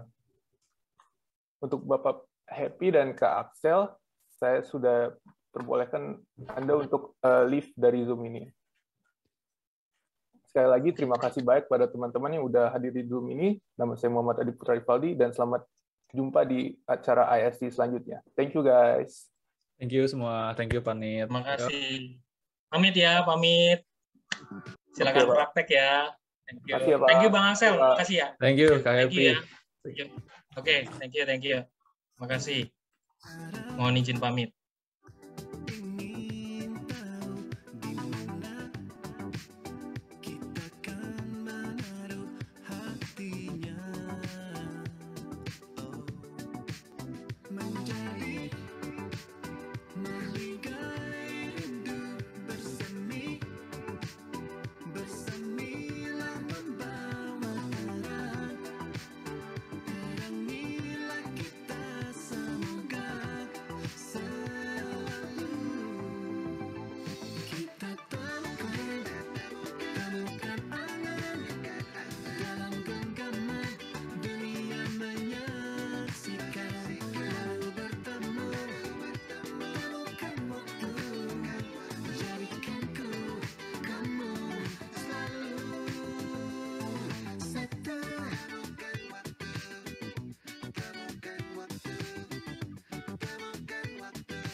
all over now.